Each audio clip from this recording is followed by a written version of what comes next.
Hello friends, welcome to bliss cinemas. இன்னைக்கு நம்ம ஒரு தெலுங்கு படமா ரிலீஸ் ஆயிருக்க தக்ஷா தி டெட்லி கான்ஸ்பிரசி படம் எப்படி இருக்குன்னு பார்க்க போறோம். வாங்க வீடியோக்குள்ள போகலாம். இந்த படம் பார்த்தீங்கன்னா ஒரு சூப்பர் நேச்சுரல் த்ரில்லர் ஜானர்ல எடுத்திருக்காங்க. இப்போ இந்த படத்தோட கதையை பத்தி பார்க்கலாம். அதுக்கு முன்னாடி நம்ம சேனல் இன்னும் யாரெல்லாம் சப்ஸ்கிரைப் பண்ணலையோ சப்ஸ்கிரைப் பண்ணிக்கோங்க. உங்களுக்கு இந்த வீடியோ பிடிச்சிருந்தா லைக் பண்ணுங்க, கமெண்ட் பண்ணுங்க, ஷேர் பண்ணுங்க. அப்படியே புதுசா யூடியூப்ல ஹைப் பட்டன் வந்திருக்கு, அதையும் பிரஸ் பண்ணிக்கோ. நம்ம ஹீரோயின் பேரு பார்த்தீங்கன்னா தக்ஷா. அவங்க ஒரு போலீஸ் ஆபீசரா இருக்காங்க. ரொம்ப ரஃப் அண்ட் டஃப்பான ஒரு ஆளு.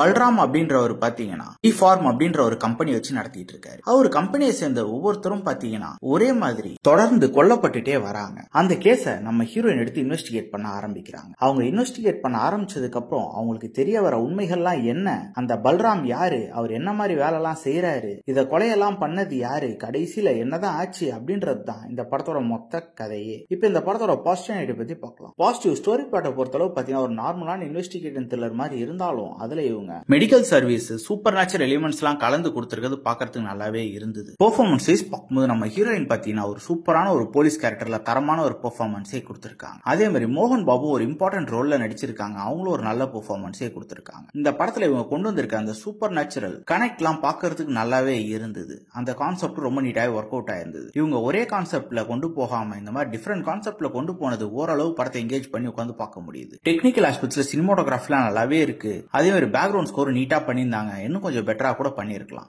இந்த படத்தோட நெகட்டிவ் பத்தி பாத்தீங்கன்னா ஃபர்ஸ்ட் ஹாஃப்லாம் பாத்தீங்கன்னா பயங்கர பிளாட்டா போகுது, பயங்கரமா லேக் அடிக்கவும் செய்யுது. அதே மாதிரி பிளாட்ல பாத்தீங்கன்னா சுத்தமா லாஜிக்கே இல்ல, அவங்க இஷ்டத்துக்கு ஏனோ தானே எழுதி எடுத்து வச்சிருக்காங்க. அதே மாதிரி பாத்தீங்கன்னா சஸ்பென்ஸ் ஃபேக்டர்லாம் பெருசா ஒர்க் அவுட் ஆகவே இல்லை. அதெல்லாம் இன்னும் கொஞ்சம் பெட்டராவே பண்ணிருக்கலாம். அது மட்டும் இல்லாம கேரக்டர்ஸ் நடுவுல இருக்க எமோஷனல் டெப்த்தும் பெருசா கன்வே ஆகல. அதெல்லாம் தான் இந்த படத்தோட நெகட்டிவ். இதெல்லாம் கொஞ்சம் பெட்டர் பண்ணி எடுத்திருந்தாங்கன்னா இன்னும் ஒரு நல்ல படமாவே வந்திருக்கும். இப்பவும் பாத்தீங்கன்னா ஒரு ஒன் டைம் வாட்சபிள் படம் தான். வேணும்னா ட்ரை பண்ணி பாருங்க. இந்த படத்துக்கு நம்மளோட ரேட்டிங் கேட்டீங்கன்னா 10க்கு 5 மார்க் கொடுக்கலாம். இப்போதைக்கு இன்னும் இந்த படம் தமிழ் டப்பிங்ல இல்ல. இன்னொரு வீடியோல சந்திக்கலாம்.